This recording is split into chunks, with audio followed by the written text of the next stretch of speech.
Shalom, Carlo, Yahba, Shem, Shah. Shalom to the left. I just happened to check the news, see what's going on real quick, and I happened to see this video. Let's pull this up. Now, Esau real proud. I just thought about how stupid this is, because it says the U.S. could fight hypersonic missiles with a big cloud of dust. Now, if you know anything about astrophysics or nuclear science, anything like that, because they did have some of those courses in high school when I was going, because I went to engineering school. They don't fly off visual flight patterns, they fly off coordinates. So you can put the biggest cloud you fucking want. And them coordinates already set, that's where they're going at. Range, the miles, all that stuff. So I'm gonna let this video play. I'm gonna pull a few presets. This is a short video too, it ain't gonna be too long. Making hypersonic weapons, the US is way behind the likes of China and Russia. But the best American brains have been put together to come up with the next best thing, a massive cloud of dust. Seriously. Discussed this week at the Center for Strategic and International Studies in Washington, authors stressed that this genius idea was only made possible with the help of weapons experts Raytheon Technologies and Lockheed Martin. So basically, this is how they reckon they'll get one over on the hypersonic wizards. Missile comes in, dust sent up, missile in said dust, can't see where it's going, and it starts to malfunction. Missile degrades, drops out of sky. The discussion did say, given the high speeds of the hypersonic weapons, a wall of dust would be more effective earlier in flight rather than later. So, back to the drawing board, lads. See, look, that's the pride of Esau, man. They think they can send some fucking dust up to stop this shit. They ain't stopping this because the Most High already orchestrated them to create these things and move a certain way. Let me go to this.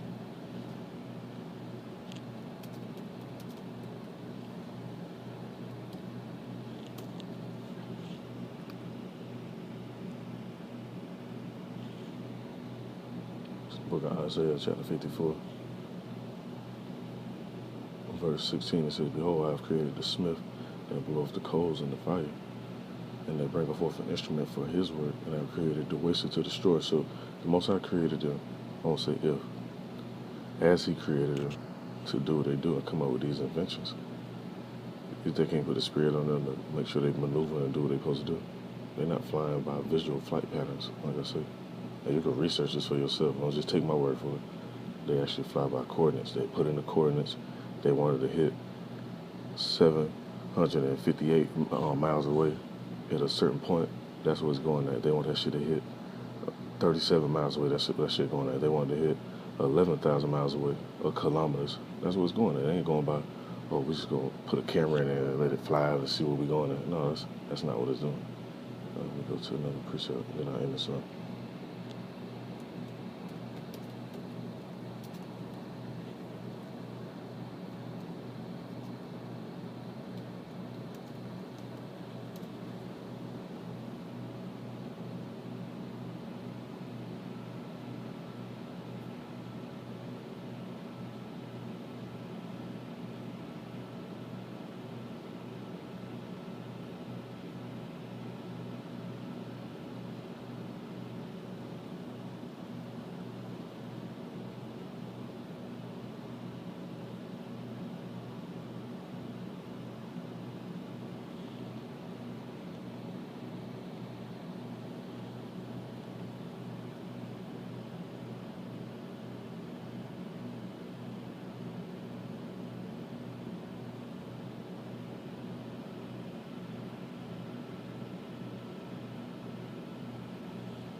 Give me 1 minute, let me find this exact preset.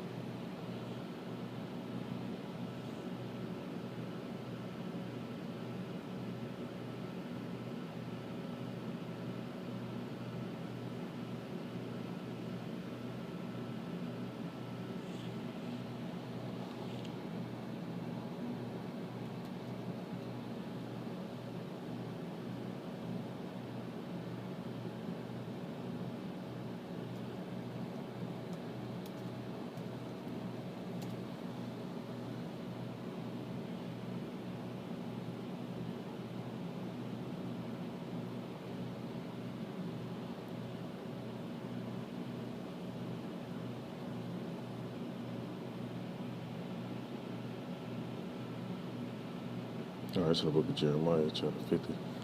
Let me see exactly where I want to start at.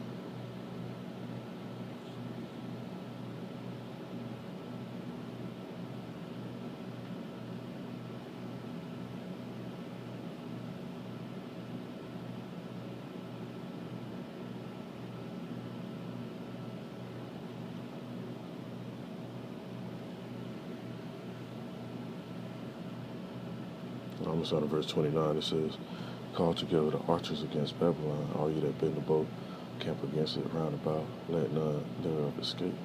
Recompense her according to her work, according to all she hath done, doing to her, for she hath been proud against the Lord, against the Holy One of Israel." And this is a proud move to try to do. Talking about put some damn smoke up, some dust up to try to throw them off. There's one more precept too I want to get. Let me see real quick.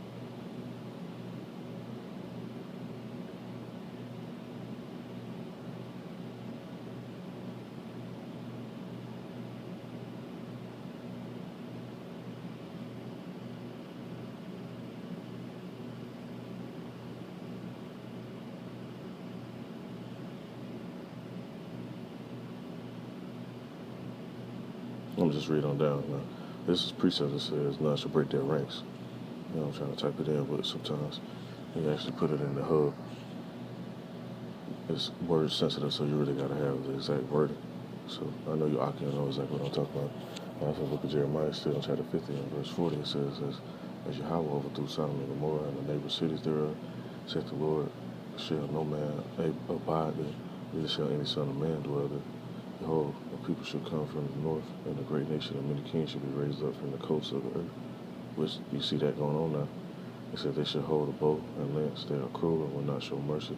Their voice shall roar like the sea. They shall ride upon horses, everyone that put in array, like a man to battle against thee, O daughter of Babylon. The king of Babylon have heard the report of them, his hands waxed feeble. Anguish took hold of him, and the pains as of a woman in travail. It says, Behold, he shall come up like a lion from the swelling of Jordan to the habitation of the strong. I will make him suddenly run away from her,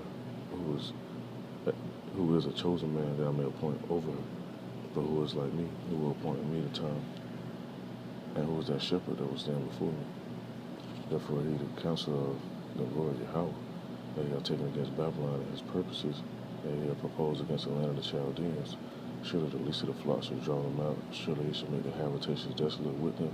At the noise of the taking of Babylon, the earth is moved, and the cry is heard among the nations, because like it mentions in the book of Revelation, that's what it says. And I said I was going to end that off of that, but let me get this. That's why I said it's for 1 hour. So great riches is coming on. Ain't no cloud of smoke stopping no shit that's coming in 1 hour. Put a cloud on the whole earth. That shit get its coordinates. It's going where it's going.